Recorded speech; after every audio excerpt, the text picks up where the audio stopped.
सभी सखियों, सहेलियों और सखाओं को रेडियो सखी ममता सिंह का नमस्कार। सोनाली, आपको भी हमारा नमस्कार। ममता जी, आपको और सभी सखियों, सहेलियों को, श्रोताओं को सोनाली पाठक का सप्रेम नमस्कार। ममता जी, क्या बात है, अभी थोड़ी देर पहले आप कुछ बुदबुदा रही थी, कुछ बोल रही थी। तो क्या नहीं बुदबुदाऊं? नहीं बोलूं? बोलिए, पर बताइए ना क्या बुदबुदा रही थी। क्यों बताऊं? अरे भाई, बताने से जो है ना अपने दिल का दर्द कम होता है, या फिर अपनी बातें शेयर करना बहुत जरूरी है। अपने दिल की बातें दिल में नहीं रखना चाहिए। बड़ी ज्ञान की बातें कर रही हैं आज तो। अब ये नहीं करना चाहिए। किसने कहा कि अपने दिल की बातें बता देना चाहिए? भाई, डॉक्टर्स ने कहा है। अच्छा। बिल्कुल जी, हम मान गए आपकी बात कि क्या नहीं करना चाहिए, क्या करना चाहिए। इसीलिए तो हम तैयार हैं बोलने के लिए, जोर जोर से बोलने के लिए। वैसे मन मन में बोलने से ना बात वो उतनी असर नहीं करती जितना कि हम जोर से बोलते हैं। और इसीलिए तो माइक्रोफोन लगा हुआ है कि माइक्रोफोन से बोलेंगे तो सारी दुनिया सुनेगी। और अपने दिल की बात तो साझा कर ही देनी चाहिए। ये एक बड़ा मुद्दा है, आज इस पर तो चर्चा होगी। लेकिन साथ साथ कई बार जब आप कहीं घने जंगल की ओर से गुजर रहे हो, कहीं डरावनी जगह से गुजर रहे हो, तो याद है बचपन के दिन कि हम जब कहीं डर लगता था तो क्या होता था, हनुमान चालीसा पढ़ते हुए पार करते थे। जोर जोर से हम भगवान का नाम लेते थे। अपने जो इष्ट देव है उनको याद करते थे और बोल बोल के ताकि डर खत्म हो जाए। ऐसी एक खबर हमने पढ़ी आज के अखबार में ही। वहां पर ये था कि एक आदिवासी गांव है महाराष्ट्र में ही, वहां के बच्चे जब जंगल की ओर से गुजरते हैं, वहां पे जंगली जानवर होते हैं तो उन्हें डर लगता है और खतरा भी होता है स्वाभाविक रूप से।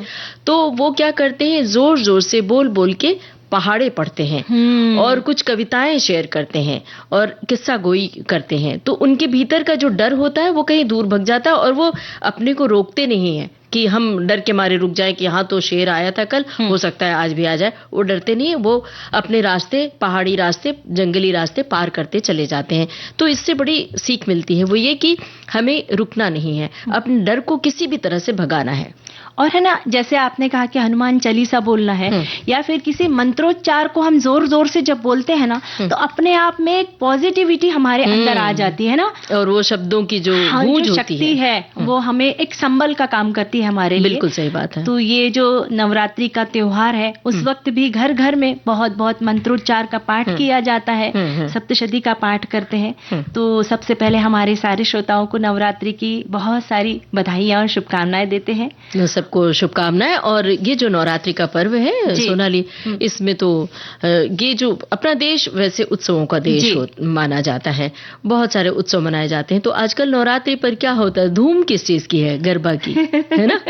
और गरबा के लिए यहाँ तो मुंबई में हमने आलम देखा है कि बाकायदा ड्रेस खरीदे जाते हैं। जो लोग ड्रेस खरीद नहीं पाते हैं, गरबा वाला जो खास तरह की पोशाक होती है, और जो लोग खरीद नहीं पाते किराए पर भी लेते हैं, किराए पर भी मिलता है। और उसके लिए महिलाएं बाकायदा सज धज के तैयार होती हैं और अगले दिन दफ्तर जाना होता है तो समय से दफ्तर भी चली जाती हैं।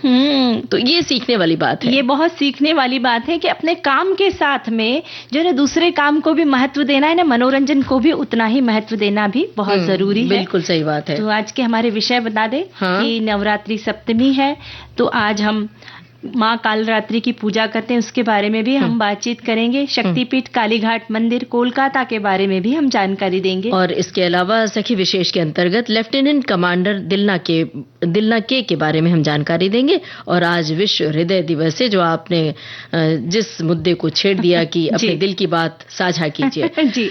तो इस मुद्दे पर हमारे श्रोता क्या सोचते हैं कि आज विश्व हृदय दिवस पर दिल को बचाने के लिए, हृदय को बचाने के लिए क्या उपाय करने चाहिए जी? और किस तरह उन्हें त्वरित सेवा करनी चाहिए। मतलब किसी को अगर हृदय की तकलीफ होती है, जरा भी दर्द या ऐसा लगता है, अनईजीनेस फील होता है जी, तो तुरंत भाग के डॉक्टर के पास जाना चाहिए। ये सारी बातें श्रोता भी महसूस करते हैं, तो टिप्पणी करें विविध भारती के फेसबुक पेज पर जाकर। और एक खास दिन है खाद्य हानि और बर्बादी के प्रति अंतर्राष्ट्रीय जागरूकता दिवस। तो खाना जितना जरूरी है उतना ही बनाएं और उतना ही प्लेट में ले, ताकि हम हृदय रोग से दूर रहें।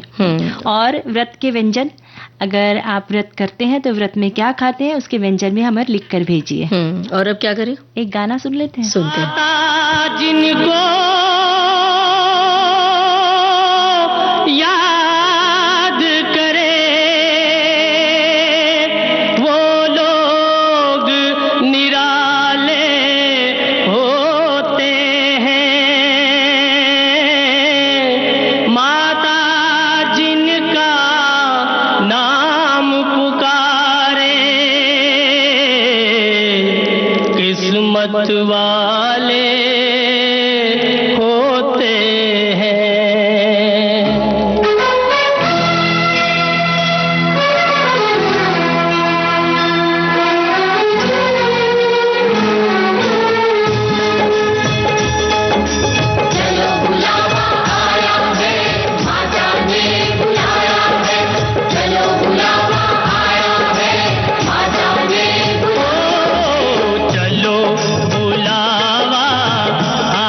जाते हैं। रोते रोते आते हैं, हंसते हंसते जाते हैं। ओ मैं भी मांग के देखूं, जिसने जो मांगा वो पाया है। चलो बुलावा आया है, माता ने बुलाया है। जय माता दी, जय माता दी जयकारा लगाते हुए लोग ऊंचे पहाड़ों वाले माता के पास जाते हैं और अपनी आवाज लगाते हैं, अपने स्वर में उनकी प्रार्थना करते हैं। अब तो इस समय नवरात्रि में घर घर में गूंज है नवरात्रि की माता की। लोग अपने अपने तरीके से उपासना करते हैं और दरअसल ये शक्ति की पूजा की जाती है और हमें शक्ति का एहसास होता है आराधना करके। और नवरात्रि के 7वें दिन यानी आज के दिन काल रात्रि की पूजा की जाती है। और ऐसा माना जाता है ममता जी कि जब माता पार्वती ने शुंभ और निशुंभ नामक दैत्यों का अत्याचार समाप्त करने के लिए अपने स्वर्णिम वर्ण को त्याग दिया था, तब उन्हें कालरात्रि के नाम से जाना गया। और ये कहा जाता है कि माँ कालरात्रि की पूजा अर्चना से हमारे जीवन से नकारात्मकता दूर हो जाती है और जीवन सुखमय होता है। और गुड़ और चने का प्रसाद लोग तैयार करते हैं, भोग लगाते हैं। और अब तो भाई गुड़ और चने से के ऊपर लोग मिठाइयाँ बांटते हैं, मिठाई प्रसाद के रूप में चढ़ाया जाता है। लेकिन अभी भी जो पारंपरिक रूप से पूजा करते हैं वो गुड़ जरूर शामिल करते हैं। और इसी तरह आज हमने सखियों और सखाओं से ये वादा किया है कि हम उन्हें एक जगह ले चलेंगे, शक्तिपीठ कालीघाट मंदिर कोलकाता। तो चलिए चलते हैं। ये बहुत ही प्राचीन मंदिर है और ये माँ दुर्गा के 51 शक्तिपीठों में से एक है। पौराणिक मान्यताओं के अनुसार कालीघाट मंदिर में माता सती के दाहिने पैर का अंगूठा गिरा था, तभी से इसे शक्तिपीठ कहा जाने लगा। बड़ा ही ये पुराना मंदिर है। इस मंदिर में माँ काली के प्रचंड रूप की प्रतिमा स्थापित है। ऐसा कहा जाता है कि इस शक्तिपीठ में स्थित प्रतिमा की प्रतिष्ठा कामदेव ब्रह्मचारी ने की थी। और ये मंदिर आदि गंगा नहर के किनारे पर स्थित है, जो आगे चलकर हुगली नदी से जाकर मिलती है। और ये मंदिर अंतर्राष्ट्रीय हवाई अड्डे से लगभग 25 किलोमीटर दूर स्थित है और हावड़ा जंक्शन से 10 किलोमीटर की दूर पर स्थित है। और देश विदेश से लोग आते हैं श्रद्धालु कालीघाट मंदिर में माँ काली के दर्शन करते हैं। नवरात्रि का त्योहार यहाँ पर बहुत ही धूमधाम से मनाया जाता है। और जैसे हमने हमारे सखियों को, श्रोताओं को कहा था कि भी नवरात्रि के व्यंजन लिखकर भेजिए, तो हमारे बहुत सारे सखियों ने लिखकर भी भेजे हैं। तो और भी हमारी सखियां श्रोता व्यंजन लिखकर भेजे, क्योंकि ना व्यंजन ऐसे नहीं है कि जो पचने में भारी हो। जैसे पपीता है जो हम खाते हैं, और बहुत सारे ऐसी चीजें जैसे कि शकरकंद है, वो पौष्टिक भी है और पचने में भी अच्छे हैं। तो ऐसे भी व्यंजन लिखकर भेजे जो हमारे सेहत के लिए भी। वरना 9 दिन व्रत के नाम पर बहुत सारे लोगों को हमने देखा है कि वो जो सिंघाड़े का आटा होता है उसकी पूड़ी बनाकर, आलू की सब्जी बनाकर, हलवा बनाकर और रसदार सब्जी बनाकर, तो ये सब जो बाकायदा खाने की तरह खाया जाता है, इस व्रत से बल्कि उल्टा असर पड़ता है कि आप जो रोजाना सादा खाना खाते हैं, ये ज्यादा तला भुना खाना खाया जा रहा है। और कुछ लोग एकदम भूखे रहते हैं, वो भी ठीक नहीं है। वो भी ठीक नहीं है। तो कुछ न कुछ खाएं और यथाशक्ति तथा संतुलन बनाए रखें। और अब एक गाना सुनते हैं।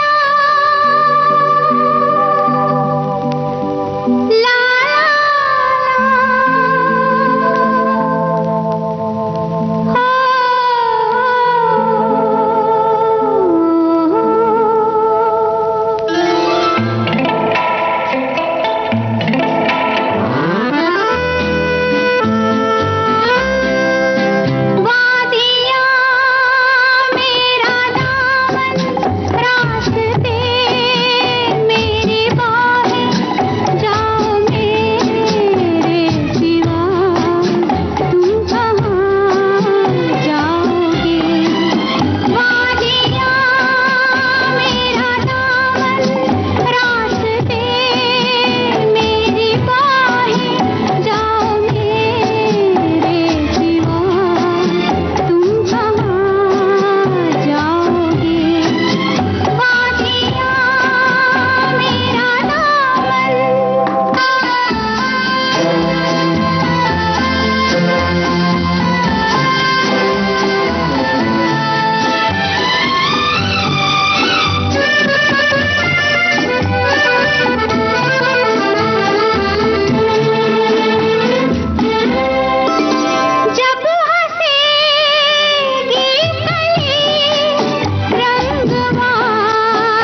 सोनाली, हम अभी गाने से पहले शक्तिपीठ काली घाट मंदिर की बातें कर रहे थे। हमारे श्रोताओं ने टिप्पणियां भी भेजी हैं। इन्होंने लिखा है कि मुख्य मंदिर एक चतुर्भुजाकार इमारत है जिसमें एक छोटा गुंबद है। दोनों छतों पर कुल 8 मुख हैं। दोनों ही धात्विक रजत रंग में रंगे हैं, जबकि कंगनी के किनारों को पीले, लाल, हरे और नीले रंग से रंगा गया है। शीर्ष पर 3 शिखर हैं, जिनमें से सबसे ऊंचे शिखर पर एक त्रिकोणीय पताका है। मंदिर की बाहरी दीवारें हरे और सफेद रंग के हीरे के आकार के शतरंज के पैटर्न में डिजाइन की गई है। और बहुत वर्णन किया है और भी अन्य श्रोताओं की टिप्पणियां हैं। हमारे एक साथी लिखते हैं कि ये जो शक्तिपीठ मंदिर है ये बहुत ही मनमोहक शैली में बना हुआ है और इस मंदिर कोलकाता में स्थित है मंदिर। और इस मंदिर में नवरात्रि के समय विशेष बहुत भीड़ रहती है और माँ दुर्गा की आराधना हमेशा एक सुंदर तरीके से यहाँ पर की जाती है। क्या बात है, इनका हम शुक्रिया अदा कर रहे हैं। और आज हमने वादा किया था लेफ्टिनेंट कमांडर दिल्ला के बारे में बात करने के लिए, तो थोड़ी जानकारी हम अपने श्रोताओं को दे दें। लेफ्टिनेंट कमांडर दिल्ला भारतीय नौसेना के अधिकारी हैं जिन्होंने लेफ्टिनेंट कमांडर रूपा के साथ मिलकर ऐतिहासिक नाविका सागर परिक्रमा को सफलतापूर्वक पूरा किया। दरअसल ये समुद्र की यात्रा है जी। इन्होंने समुद्री यात्रा की, जो कि समुद्र की यात्रा बड़ी बीहड़ होती है, रोमांचक होती है, कठिन भी होती है। जरा सोचिए कि हम लोग जब एक किसी बोट में बैठकर, छोटी सी बोट में या बड़ी बोट में बैठकर हम जाते हैं, जब समुद्री यात्रा करते हैं, बहुत थोड़ी सी यात्रा होती है, लेकिन उसमें भी कई बार जब समुद्र की स्थिति ठीक नहीं होती, सीरफ होता है, तो उसमें कितनी परेशानी होती है। हम घबरा जाते हैं, हमें मितली आने सी लगती है, चक्कर आने लगते हैं। और इन महिलाओं ने, यानी इन जो नारी शक्तियों ने 8 महीने तक ये जो यात्रा की है, यानी बहुत इनको हम सलाम करते हैं। बड़ी रोमांचक यात्रा रही इनकी, जिसमें उन्होंने दुनिया के सबसे दूरस्थ स्थान पॉइंट नीमो पर भारत का झंडा फहराया। और 238 दिनों की इस यात्रा में आपने 3 तूफानों का सामना किया और लगभग 47,500 किलोमीटर की यात्रा की, जिसमें उन्होंने नेविगेशन, कम्युनिकेशन और इमरजेंसी मैनेजमेंट में अपनी विशेषता साबित की। और लेफ्टिनेंट कमांडर दिल्ला लॉजिस्टिक कैडर से हैं। 2014 में वे इंडियन नेवी में ऑफिसर बनी और केरल में रहने वाली दिल्ला के पिता देवदासन की आर्मी में वे जवान थे। इनके पिता लेफ्टिनेंट कमांडर दिल्ला को सेना में जाने की प्रेरणा उनके पिता से ही मिली। और लेफ्टिनेंट कमांडर दिल्ला के समुद्री यात्रा की शुरुआत 2 अक्टूबर 2024 को हुई थी। गोवा से ये दोनों निकली, मतलब दो इनकी जो साथी थी वो भी साथ में थी, और 29 मई 2025 को वो वापस लौटी। पूरी यात्रा 238 दिन की इनकी थी। उस नौका में सिर्फ दोनों महिलाएं ही थी। बाप रे, सोचकर ही डर लगता है ना, जब रात होती है, रात में समुद्र, तूफान आता होगा, समुद्री तूफान।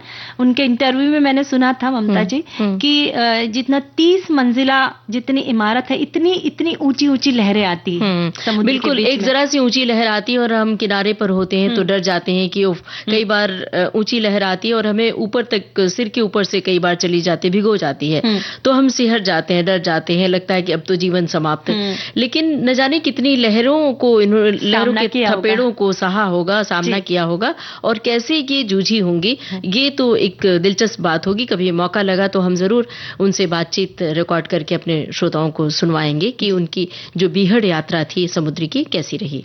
और इस यात्रा की तैयारी उन्होंने 3 साल पहले से ही शुरू कर दी थी। और इसके लिए मार्गदर्शन से लेकर कम्युनिकेशन डिवाइस को कैसे ऑपरेट करना है, गोताखोरी, मेडिकल इमरजेंसी को कैसे मैनेज करना है, इन सब बातों की ट्रेनिंग इंडियन नेवी से उन्होंने ली थी।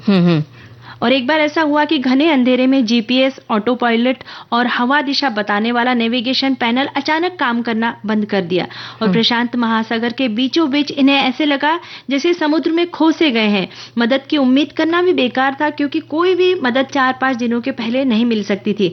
और दोनों ने मिलकर 3 घंटे कड़ी मेहनत कर सिस्टम को ठीक करके और फिर वो आगे बढ़ी।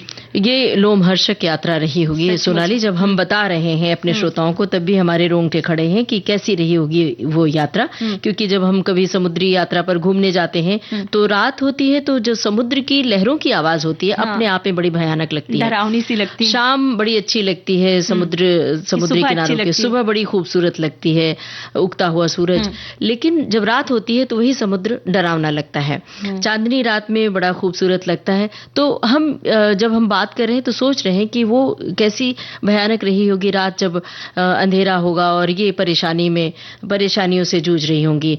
और श्रोताओं को बता दें कि यात्रा के दौरान पहली रात में ये केप हॉर्न को पार किया। ये समुद्र यात्रा का माउंट एवरेस्ट कहलाता है। यहाँ मौसम कभी भी खराब हो जाता है। समुद्र में काफी उथल पुथल मची रहती है, बड़ी बड़ी लहरें टकराती हैं, पूरा समुद्र सफेद झाग से भरा रहता है और नौका कई बार एक तरफ को झुकने लगती है। समुद्र का ऐसा रौद्र रूप उन्होंने कभी देखा नहीं था पहले, लेकिन वहां जब अपनी ये जो बीहड़ यात्रा की उसमें उन्होंने देखा। लेफ्टिनेंट कमांडर दिल्ला के और इनकी साथी रूपा ने INSV तारिणी पर सवार होकर दुनिया का चक्कर इन्होंने लगाया और पहली भारतीय महिला बनकर इतिहास में अपना नाम दर्ज कर दिया। और अपनी समुद्री परिक्रमा में वापस आने पर पूरे गांव में जैसे इनके उत्सव का माहौल था। कोझिकोड रेलवे स्टेशन पर उनका जमकर स्वागत किया गया और परम्बिल कदावू से उनके घर तक भव्य जुलूस निकाला गया, जिसमें वर्दीधारी पूर्व सैनिकों के साथ साथ स्थानीय लोग भी शामिल थे। 8 महीने में 3 महासागर, 4 महाद्वीप और 3 ग्रेट कैंप को पार करके लगभग 47,500 किलोमीटर की समुद्री परिक्रमा करने वाली ये 2 महान महिलाएं लेफ्टिनेंट कमांडर दिल्ला के और लेफ्टिनेंट कमांडर रूपा का विशेष अभिनंदन करना चाहिए और इनका अभिनंदन किया गया। बहुत ढेर सारी इन्हें बधाइयां देते हैं और शुभकामनाएं देते हैं विविध भारती परिवार की ओर से। और कल हम इनकी जो सखी है रूपा, इनके बारे में कल के सखी सहेली प्रोग्राम में जानकारी देंगे। बिल्कुल। अब एक गाना।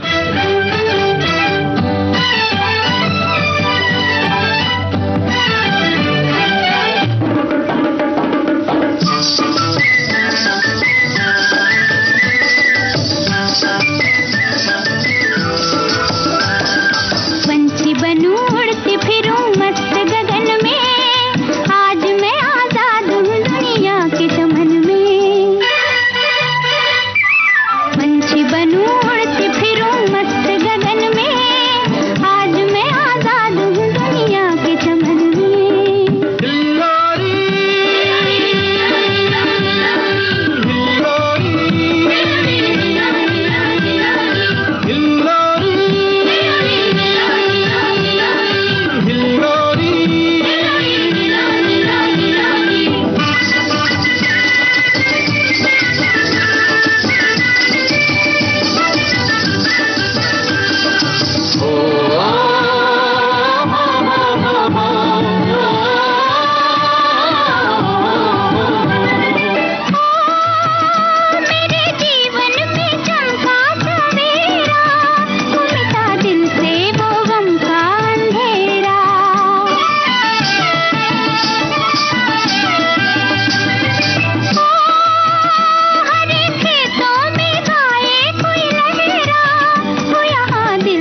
बस पंछी बनूं उड़ती फिरूं मस्त गगन में, ऐसे ही हौसला बना रहे, जज्बा बना रहे और हम सब सखियां मस्त गगन में उड़ती रहे और खिलखिलाती रहे। सखियां नहीं, सखा भी तो सखा भी सुनते हैं ना, और हृदय रोगों से दूर रहेंगे भाई। बिल्कुल, अगर खिलखिलाते रहेंगे तो। फिलहाल एक ब्रेक लेते हैं।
विविध भारती से यह है कार्यक्रम सखी सहेली।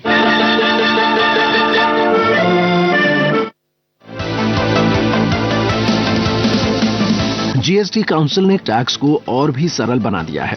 सरकार ने सीमेंट पर जीएसटी की दर 28% से घटाकर 18% कर दिया है। टैक्स में कमी से आवासीय और व्यावसायिक प्रोजेक्ट पर लागत का दबाव कम होने की संभावना है।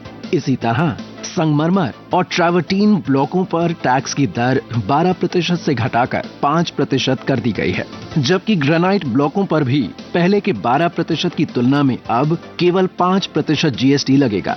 इसके साथ ही रेत, चूने की ईंटों और पत्थर की जड़ाई के काम पर भी कर की दर 12% से घटाकर 5% कर दी गई है। Let's start the fun. 3 अक्टूबर 1957, वो सुनहरा दिन जब शुरू हुआ था सुरों और शब्दों का सुनहरा कारवां। 3 अक्टूबर हम मना रहे हैं विविध भारती की सालगिरह। जियो हजारों साल, साल के दिन को 50,000। हवा महल की सुनहरी कहानियां, छाया गीत में सजे नरमो नाजुक गीत, सुरों की सरिता, संगीत सरिता, सखी सहेली, दिलों को छूती विविध आवाजें। साज हो तुम आवाज़ों। किसी के लिए विविध भारती यादों का खजाना, किसी के लिए दोस्ती की पहचान, किसी के लिए है विविध भारती परिवार के सदस्य। तो बताइए, आपके लिए क्या है विविध भारती? विविध भारती के कौन से कार्यक्रम आपके हमसफर बने? विविध भारती ने आपको क्या सिखाया? विविध भारती से आप कब और कैसे जुड़े? बताइए। हेलो सहेली की रिकॉर्डिंग में सखियां बताएं अपने दिल की बात, साझा करें विविध भारती से जुड़ी सुनहरी यादें। रिकॉर्डिंग मंगलवार दिन में 11 बजे से। Telephone number 40024662, STD code 022। प्रसारण 3 अक्टूबर दिन में 3 बजे। और कल है मंगलवार, 11 बजे से होगी रिकॉर्डिंग, तो हमें इंतजार रहेगा सखियों के फोन कॉल का। इस प्रोग्राम में, हेलो सहेली प्रोग्राम में, सखाओं के लिए नो एंट्री है फोन करने के लिए, सुनने के लिए नहीं। तो सखियां फोन करेंगी और हमें इंतजार रहेगा बेसब्री से। और ममता जी, आपने शुरू में मुझे कहा था कि मुझे ज्ञान क्यों दे रही हो, कि दिल की बात दिल में नहीं रखना चाहिए, दिल की बात लोगों से शेयर करना चाहिए, तो उस बारे में आप क्या कहेंगी भाई? यही कहेंगे कि हमने आपके ज्ञान को नोट कर लिया है और मोबाइल के नोटपैड पे नहीं, दिल के नोटपैड पे, दिल में रख लिया है और उसको बाकायदा याद रखेंगे और पालन करेंगे उस बात का। और ये मेरे लिए नहीं है, ये ज्ञान सबके लिए है कि आपके दिल में कोई बात चुभ रही है फांस की तरह, खटक रही है, तो उसे किसी से साझा कर लें और उस बात को बाहर निकाल दें। जैसे एक डब्बा होता है ना, डब्बे में कोई चीज रखी है, उसको एकदम से खाली कर देते हैं ना, तो कहते हैं दिल को भी वैसे एक बर्तन की तरह खाली कर दो, तो देखो दिल आपका लंबे समय तक स्वस्थ रहेगा। और एक चीज और है कि सिर्फ दिल की बातों को खाली कर देने से नहीं है, दिल के साथ जो आप भोजन डाल रहे हैं दिल के अंदर, पेट के अंदर खाने की, वो भी मायने रखती है। जो फास्ट फूड ज्यादा खाते हैं, जैसे कि ये चीज है और बहुत ऑयली चीज, तला भुना चीज, तो उनको भी दिल का खतरा रहता है। और आजकल एक खास चीज सॉस, मेयोनीज और ये चाइनीज फूड जो निरंतर खाते हैं, लगातार खाते हैं, तो उनके लिए भी दिल का खतरा होता है। तो जो लोग ये रेगुलर खाते हैं वो जरा संभल जाए। यानी दोनों बातों का ध्यान रखना है कि दिन में अपने दिन में बहुत ज्यादा मानसिक तनाव, चिंताएं, क्योंकि हमारा जो मन है वो एक उपजाऊ जमीन की तरह होता है, उसमें आप जो बोओगे वही मिलेगा। हाँ, और दूसरी बात है जीभ का है कि अगर आप जो खाओगे उसका वैसे ही फल मिलेगा। तो भाई दोनों बातों का हमें बहुत ध्यान रखना है कि अच्छा खाना खाना है। और हमारे एक साथी ने बहुत अच्छी बात लिखी है, उन्होंने कहा है कि आप रोज 1 घंटा वॉकिंग करोगे तो आपका हृदय निरोगी रहेगा। यानी कि दिल कहता है कि आप मेरे लिए 45 मिनट चलो, मैं आपके लिए ताउम्र चलूंगा। तो दिल की बातें सुनते रहिए, और दिल में कहीं कोई हलचल होती है, कहीं कोई डिस्टरबेंस आपको लगता है, असंतुलन, तो फौरन आप सजग हो जाइए और फौरन डॉक्टर के पास जाइए। कि कई बार दिल की धड़कन बढ़ जाती है बार बार, और सो रहे हो, आपकी दिल की धड़कन बढ़ गई और आपकी नींद खुल जाती है, नींद नहीं आती है, या फिर तनाव, दबाव महसूस होता है, थोड़ा बहुत दर्द होता है, सीढ़ियां चढ़ते वक्त तकलीफ, जरूरत से ज्यादा आप थक रहे हैं, तो आप डॉक्टर से संपर्क कीजिए। लेकिन ये बातें हम क्यों कर रहे हैं आज अचानक? वो इसलिए कि 29 सितंबर है, 29 सितंबर को विश्व हृदय दिवस मनाया जाता है। इस दिन को मनाने का उद्देश्य है दिल की बीमारियों से बचाव और जागरूकता बढ़ाना, स्वस्थ हृदय के लिए अच्छा आहार, व्यायाम, तनाव कम करना और नियमित रूप से चेकअप जरूरी है। और इस दिन को मनाने की शुरुआत वर्ष 1999 में वर्ल्ड हार्ट फेडरेशन ने WHO के सहयोग से की थी। और हमारे देश में दिल की बीमारी के कारण होने वाली मृत्यु में 25% की वृद्धि हुई है। और ये बीमारी बुजुर्गों तक सीमित नहीं रही है, बल्कि हर उम्र के लोग इस बीमारी से ग्रसित होने लगे हैं। ये बुजुर्गों तक सीमित होने की तो बात ही अलग है, आजकल तो हुआ है उल्टा, कि कम उम्र के बच्चों को दिल का खतरा ज्यादा बढ़ गया है। आपने खबरें सुनी होंगी, पढ़ी होंगी, और हमारे श्रोता भी सुन रहे होंगे कि कम उम्र के बच्चे दिल के मरीज ज्यादा हो रहे हैं, और अचानक कई बार उन्हें दिल की तकलीफ होती है, हृदय गति रुक जाती है, कार्डियक अरेस्ट आ रहा है। तो ये जो खतरा है, ये खतरे की घंटी है, इसके प्रति सजग होना बहुत जरूरी है। उसके लिए जो हमने हेल्थ चेकअप की बात की, हेल्थ चेकअप करवाइए, और कई बार नियमित रूप से जांच करवाने से भी पता चल जाता है कि आपके दिल में कोई तकलीफ है, कोई प्रॉब्लम है, तो समय रहते इलाज हो जाता है। वरना हम आजकल ये घटनाएं बहुत सुन रहे हैं कि फला व्यक्ति बैठा था, बैठे बैठे उसको कुछ तकलीफ हुई, डॉक्टर के यहाँ ले गए तो नो मोर। ये जो घटनाएं हैं, ये बहुत, जो जाता है उसके लिए तो बहुत ठीक है कि उसे बिना किसी कष्ट के मौत मिल गई, लेकिन उसके परिवार वालों को, उसके चाहने वालों को कितनी तकलीफ होती है। तो इसलिए अपने लिए न सही, लेकिन परिवार वालों के लिए सही, आप अपनी देखभाल करें, अपने दिल की देखभाल करें और नियमित रूप से जांच करवाएं। और एक और कारण है ममता जी कि अनियमित दिनचर्या हो गई है। बहुत ज्यादा तनाव लेना, मद्यपान, धूम्रपान, पोषक आहार का अभाव, व्यायाम का अभाव, नींद पूरी ना होना इत्यादि बहुत सारे कारण हैं। और विश्व हृदय दिवस की इस बार की थीम में एक पल भी ना गवाएं, यानी हृदय से संबंधित कोई भी तकलीफ है तो तुरंत डॉक्टर से संपर्क करें और दिल को खोल दें, दिल में कोई गांठ न रखें। देखें क्या ये गाना भी यही कहता है कुछ।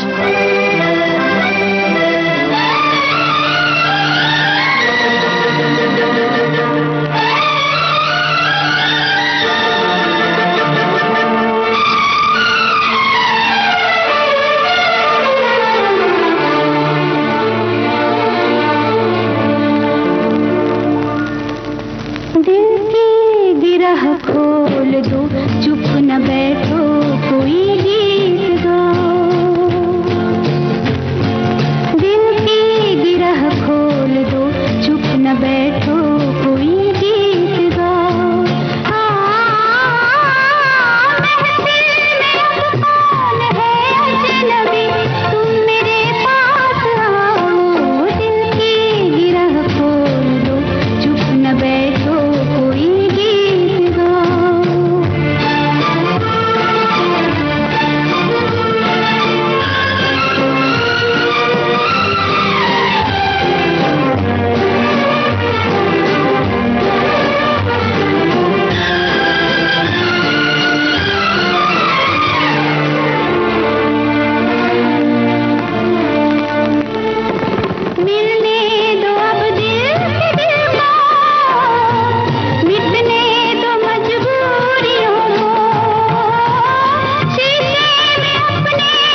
न हम तुम रहे अब, कुछ और ही हो गए अब। सपनों के झिलमिल नगर में जाने कहाँ खो गए अब। हम राह पूछें किसी से, न तुम अपनी मंजिल बताओ।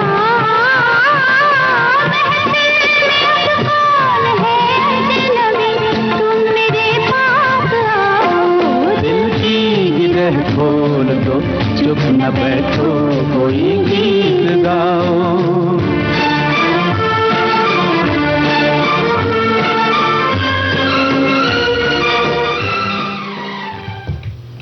ममता जी, हमारे एक साथी लिखते हैं कि बैठो दोस्तों के साथ, खोलकर खोलना नहीं पड़ेगा ऑपरेशन थिएटर में डॉक्टर के साथ। क्या बात है भाई। ये तो अभी ये गाना भी कुछ इसी तरह की बात कह रहा था ना। जी। और बहुत सारे हमारे साथी ने कमेंट्स लिखे। एक साथी लिखते हैं कि विश्व हृदय दिवस, दिल से करिए दिल की हिफाजत, नियमित और संयमित जीवन स्वस्थ हृदय की कुंजी है। व्यायाम स्वास्थ्य हृदय के लिए अनिवार्य है। स्वस्थ शरीर सबसे बड़ा सुख, निरोगी काया है।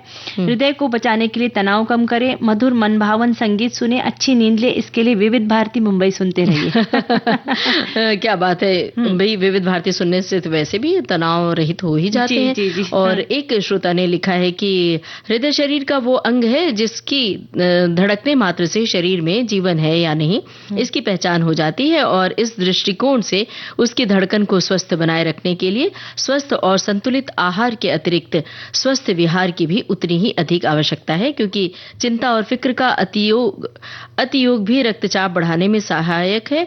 इसलिए इनसे बचने हेतु शाकाहारी भोजन का संतुलित आहार और स्वस्थ प्रदूषण रहित हवादार वाले स्थान पर रहते हुए सकारात्मक सोच के साथ चलें। एक बात और जहन में आई है जो इन्होंने कहा है कि स्वस्थ प्रदूषण रहित हवादार जगहों पर रहना बहुत जरूरी है, शुद्ध हवा होना बहुत जरूरी है। और आजकल एक बहुत बड़ा खतरा है दिल के लिए, वो है ध्वनि प्रदूषण। जी।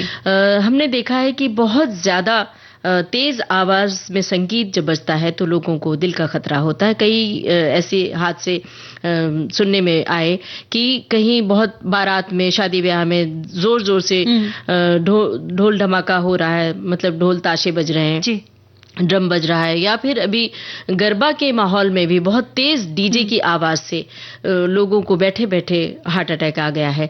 तो अगर आपको दिल की कोई भी तकलीफ हृदय से जुड़ी हुई तो ऐसे जगहों पर जाने से बचें। और अगर आपको तेज म्यूजिक से दिक्कत होती है तो वहां न जाएं, या फिर जाएं तो कान में कुछ लगाकर ईयर प्लग या लगा के जाएं। इससे बचना बहुत जरूरी है, और लोगों को भी इसका ख्याल रखना चाहिए कि इतना लाउड संगीत ना बजाएं। जी।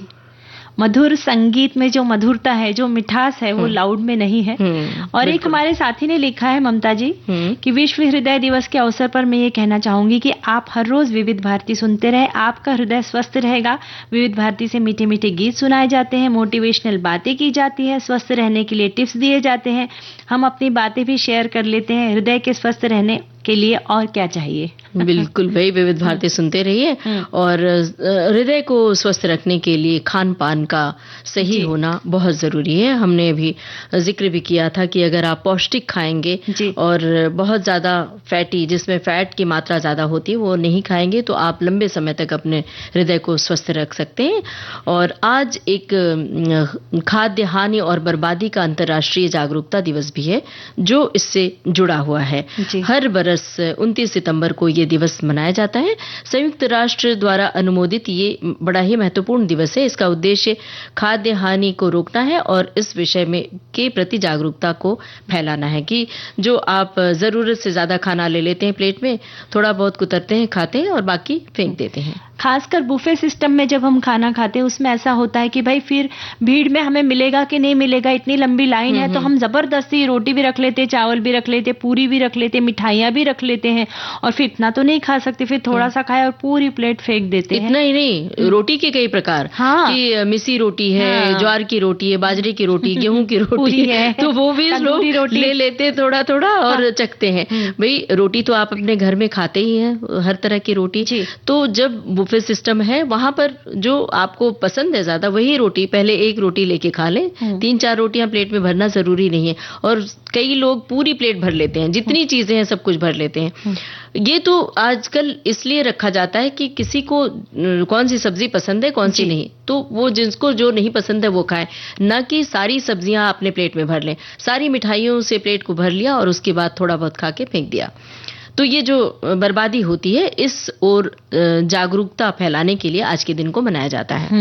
और एक जरूरी बात है कि शादियों में ऐसी व्यवस्था होना चाहिए ममता जी कि एक बार अपने हाथ से ले ले और उसके बाद में अगर कुछ चाहिए है तो परोसने के लिए व्यवस्था हो, ताकि लोग ना इस डर से कि फिर मिलेगा कि नहीं मिलेगा या फिर इतनी भीड़ होगी कैसे जाए, एक जगह मिल गई है, कुर्सी मिल गई है, बड़ी मुश्किल से कुर्सी मिली है, कुर्सी मिलती है नहीं इसलिए लोग भर लेते हैं। पर इस ओर बहुत जागरूक होने की जरूरत है। अन्न का तो बहुत ज्यादा वेस्टेज है ही, और जबरदस्ती ऐसा लगता है कि अरे फेंकना नहीं, खा लेते हैं, तो हम खाकर भी बहुत सारी हृदय की बीमारियां मोल ले लेते हैं। आज सोनाली बहुत पते की बातें आप कर रही हैं। एक बात बताइए कि ये जो हमें तो खाना नहीं चाहिए, ज्यादा नहीं लेना चाहिए, लेकिन जो बनवाते हैं उनके लिए क्या कहेंगे? जो सब्जी के 10 सब्जियों के प्रकार खाने में रख दिया जाता है, मिठाइयों के 10-12 प्रकार रख दिए जाते हैं, रोटी भी 4 तरह की, चावल भी, fried rice, French fries rice, और सादा चावल, सादी दाल, मसूर की दाल, मूंग की दाल, उनके लिए क्या कहेंगे जो बनवाते हैं? उनके लिए भी मैं कहूंगी कि भाई दिखावे पे ना जाए, है ना, कि लोग क्या करते हैं कि अरे उसकी शादी में 10 आइटम रखे थे तो मैं 15 आइटम रखूंगा, उसकी शादी में 25 आइटम रखे थे तो मैं 30 रखूंगा। दिखावा बिल्कुल ना करें, अन्न की बर्बादी ना करें। वही पैसा हम किसी अच्छे काम में उपयोग में ला सकते हैं। बिल्कुल, वही उतना पैसा आप किसी जरूरतमंद को दे सकते हैं, जिनके पास पढ़ाई के लिए, शिक्षा व्यवस्था के लिए घर में पैसे नहीं है, और जो नियमित रूप से अपने बच्चों की पढ़ाई के लिए फीस मुहैया नहीं करा पा रहे हैं, उनको दान कर दें, उन्हें दे दें, तो मदद भी हो जाएगी उनकी। और आप जरूर अपनी शान को बढ़ाए रखिए, लेकिन इतना ज्यादा नहीं कि वो बर्बादी में तब्दील हो जाए और खाना खा के लोगों की तबीयत खराब हो, अगले दिन डॉक्टर की शरण लेनी पड़े, है ना? बिल्कुल सही। और ममता जी ये भी होता है ना कि छोटी छोटी पार्टीज में भी आजकल इतने सारे आइटम रखते हैं कि छोटा सा घर में बर्थडे है, पर अगर बच रहा है खाना तो ऐसी बहुत सारी संस्थाएं हैं, उनको भी आप दे सकते हैं। और एक जरूरी बात है कि लोगों को ना मोह हो जाता है कि अरे इतनी अच्छी सब्जी है, इतनी सारी मिठाई हम कैसे दे दें, इसलिए लोग क्या करते हैं 3-4 दिन तक फ्रिज में डम करके रख देते हैं। फिर जब ऐसा नहीं अभी नहीं खिला रहा है या फिर खराब होने वाला है, तो खराब होने से पहले ही लोगों को दे। ऐसा ना हो कि भाई ये खराब होने के बाद फिर फेंकने का वक्त आए तब लोगों को देने की बारी आती, तो ऐसा ना करें।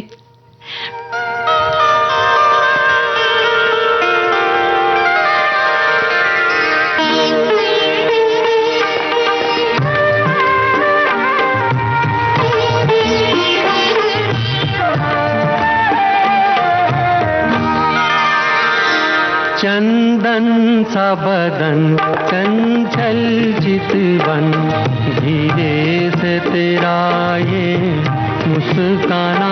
चंदन सा बदन चंचल चितवन, धीरे से तेरा ये मुस्काना।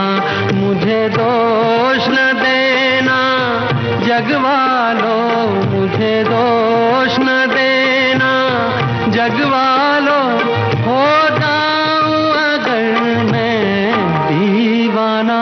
चंदन सा बदन चंचल चितवन।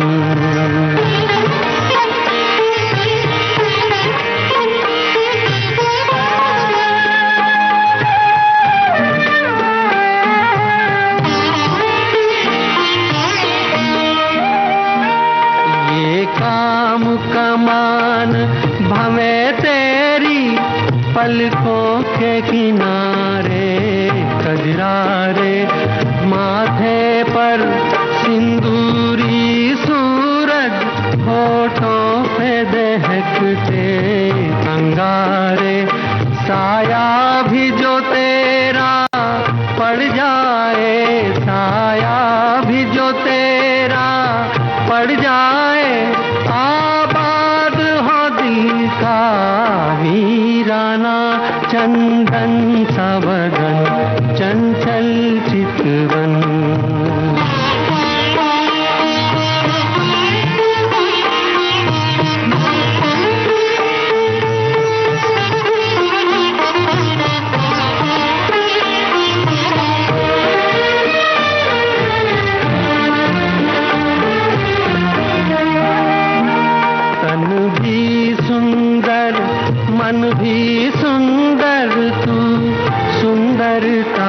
की मूरत है, किसी और को शायद कम होगी, मुझे तेरी बहुत जरूरत है। पहले भी बहुत मैं तरसा हूँ, पहले भी बहुत मैं तरसा हूँ, तू और न मुझको तरसाना। चंदन सा बदन, चंचल चितवन।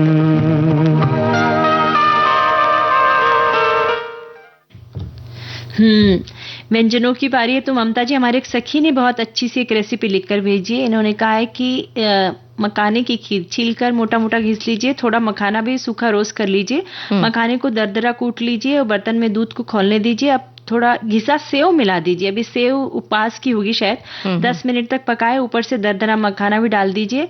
अगर आप मीठा से परहेज करते तो इसमें खजूर के बारीक टुकड़े मसल के इसमें मिला दे। ठंडा होने पर उसमें गुड़ पिघलाकर मिला दे और किसी भी मीठे शक्कर या चीनी की गुड़ की जरूरत नहीं पड़ेगी। गर्म दूध में गुड़ डालने पर दूध फट सकता है। आप मिश्री को कूटकर कुछ देर पानी में गलाकर मिला सकते हैं। वैसे एप्पल और दूध का अपना मीठापन होता है, तो खजूर मिलाने से भी ये मीठा खाने लायक हो जाता है, सुपाच्य और पौष्टिक भी हो जाता है। तो ये एक हमारी सखी हैं जिन्होंने व्रत वाला पुलाव लिख भेजा है कि अब देखते हैं पुलाव भी व्रत में कैसे खाया जाता है। सामक के चावल या मोरधन 1 कप। सामक मुझे लगता है कि सावा के चावल को या फिर भगर भी कहते हैं महाराष्ट्र में, उसे मोरियो कहते हैं गुजरात में। वो बहुत छोटे छोटे दाने होते हैं। सामक के चावल या मोरधन 1 कप लेकर आधा घंटा पानी में इसे भिगो दें। एक कढ़ाई में 2 चम्मच शुद्ध घी गरम करें और जीरा और हरी मिर्च चटका दें। फिर एक उबले आलू के टुकड़े करके घी में लाल होने तक भूनें। पानी निथार लें और चावल भी डाल दें उसमें। 2 मिनट भूनें। उसमें 2 कप गुनगुना पानी और सेंधा नमक डालकर धीमी आंच पर पानी सूखने तक पकाएं। जब पक जाए तो ऊपर से भुनी हुई मूंगफली, थोड़ा सा नींबू का रस और हरा धनिया डालकर गरम गरम परोसे। भाई ये रेसिपी तो हमने भी आजमाई है, बड़ी ही स्वादिष्ट लगती है और ये तो आप व्रत के अलावा भी खा सकती हैं। बहुत पौष्टिक होता है सामा का चावल। और हाँ, उसमें एक चीज का ध्यान रखना चाहिए कि पानी बहुत ज्यादा मात्रा में डालना चाहिए, वरना वो नीचे से लग जाता है, मतलब चिपक जाता है और वो जल्दी से जलने की ओर बढ़ता है, तो जल जाता है। इसलिए पानी जहां पर आप जैसे चावल में, नॉर्मल चावल में 1 कप डालते हैं तो वहां पर 3 कप पानी डालिए, वो उतना पानी सोख लेता है। और कुकर में अगर पका रहे हैं तो 2 या 3 स्टीम में पक जाता है।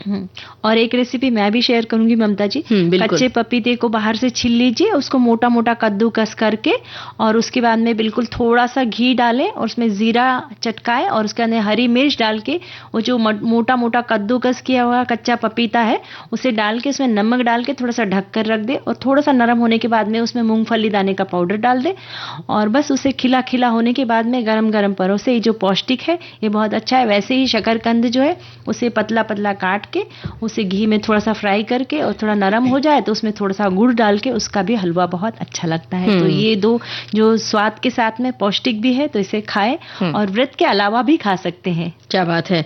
तो हमारी सखियां और सखा सुन रहे होंगे, आजमाएंगे। एक श्रोता ने दिल से जुड़ी हुई बात लिखी है, देखते हैं कि क्या लिखा है। जो दिल में है उसे कहने की हिम्मत रखिए और जो दूसरों के दिल में है उसे समझने का हुनर रखिए। ऐसे रिश्ते कभी टूटा नहीं करते।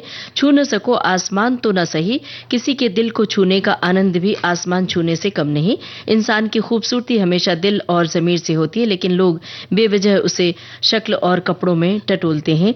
दिलों में वही बसते हैं जिनका मन साफ होता है, क्योंकि सुई में वही धागा प्रवेश करता है जिस धागे में कोई गांठ नहीं होती है। मतलब यही कि दिल में कोई गांठ ना रखे तो दिल लंबे समय तक स्वस्थ रहता है। और एक श्रोता ने यह भी लिखा है कि जो आपने कम उम्र में हृदय गति रुक जाने की बात कही, वो बहुत ही मार्मिक बात है और बड़ा बुरा लगता है कि हम अपने बेटे को लेकर अस्पताल के चक्कर काटे दिल के मर्ज को लेकर। तो बस यही कहना है कि जो अगली पीढ़ी है उसे सेहत के प्रति थोड़ा सजग बनाए, क्योंकि वो मोबाइल, कंप्यूटर, तमाम तकनीक से जुड़ रही है और उनके ऊपर जो कम उम्र के बच्चे हैं उन पर पढ़ाई का बोझ भी बहुत ज्यादा है। तो ऐसे में उनकी शारीरिक श्रम उनका कम होता है, तो उन्हें शारीरिक श्रम से जोड़ने के लिए खेल से जोड़ें। अब आजकल फैशन चला है जिम जाना, तो वहां भी ध्यान रखें रखें कि जरूरत से ज्यादा जिम में मेहनत ना करें, ना करें, जी। एक्सरसाइज ना करें। कई बार लोगों को चक्कर आता है, गिर जाते हैं, तो ये सब ना होने पाए। और अब क्या करें? एक गाना सुनते हैं।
गूंज उठी शहनाई फिल्म का ये गाना था। गीता दत्त, लता मंगेशकर और साथियों की आवाजें थी। और अब घड़ी की ओर देखिए, बिल्कुल बोलने बतियाने का वक्त नहीं है, ना ही गाना सुनवाने का। तो लेते हैं सखियों और सखाओं से इजाजत। आप सभी को ममता सिंह और सोनाली पाठक का नमस्कार।